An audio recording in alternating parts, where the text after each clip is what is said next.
বসুদেব মা হে মা কালী মাগো এতদিন তুই কোথায় ছিলি মা তাই তোকে দরকারি হলো একমাত্র হরিনাম সংকীর্তন একদল সম্প্রদায় হরি গুণগান করতে করতে করেছে আগমন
জমা হয়ে উঠেছে সেই পাহাড়ের উপরে আজ কলি প্রতিষ্ঠিত। আজ কলি সবার উচ্চে প্রতিষ্ঠিত। বিশেষ করে কলি 4 জায়গায় বসবাস করছে।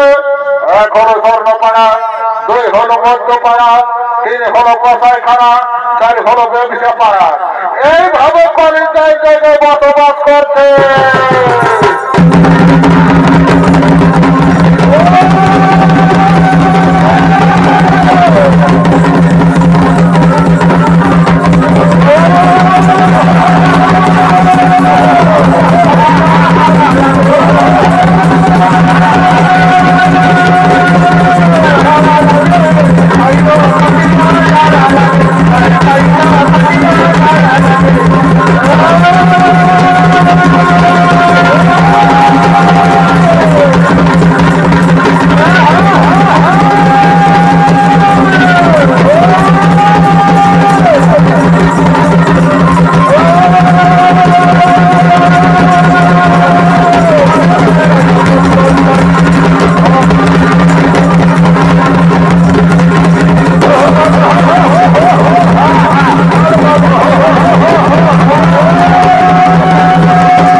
আমার সামনে আমার কাছে বাধা দিয়ে এসে দাঁড়াই, কি তোর পরিচয়? কথা হতে আগমন এই কলের সম্মুখে। ওরে মহাপাপী কলে, ওরে মহাপাপী কলে, তুই এখন আমাকে চিনতে পারলি না? আমি তোর জন্য 10ম অবতারে অবতীর্ণ হয়েছে ধরা ধামে। তুই মৃত্যুর জন্য তৈরি হ।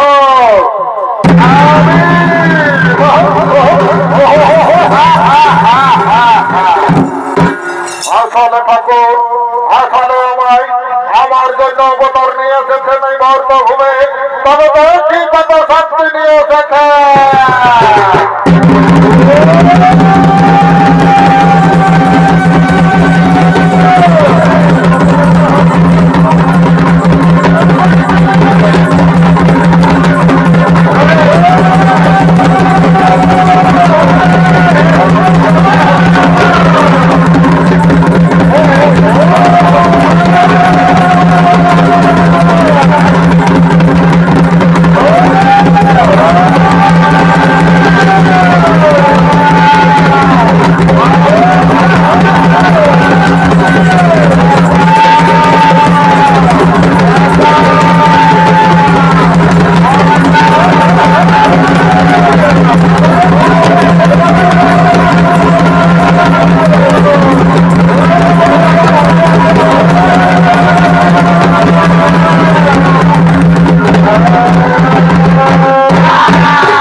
আমি আপনাকে চিনতে পারিনি।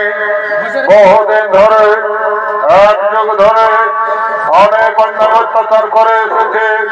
আমার শেষ মুহূর্তে আমার শেষ প্রণাম গ্রহণ করুন ঠাকুর। আমি চলে যাচ্ছি, আমার বিদায় লগ্নে আমাকে ক্ষমা করে দেন প্রভু। আমি চলে যাচ্ছি।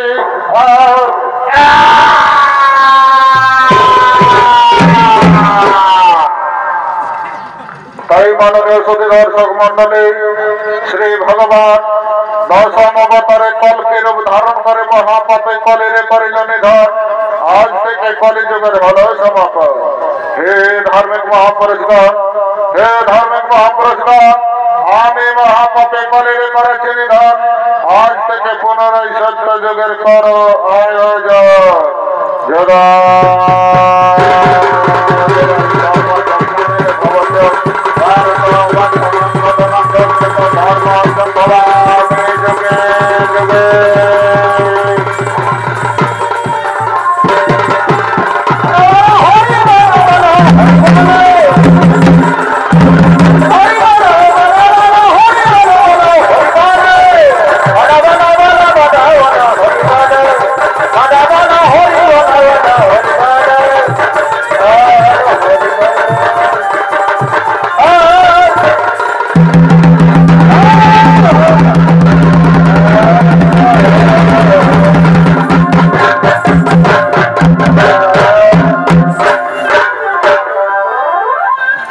নমস্কার নমস্কার মাননীয় দর্শক মন্ডলী বা ভাই বোনেরা, এতক্ষণে বাকি সেটা শুনতে পারি অর্থনীতি বিকাশ মন্ত্রীর পক্ষ থেকে দ্বিতীয় পরীক্ষা সমাপন। নমস্কার।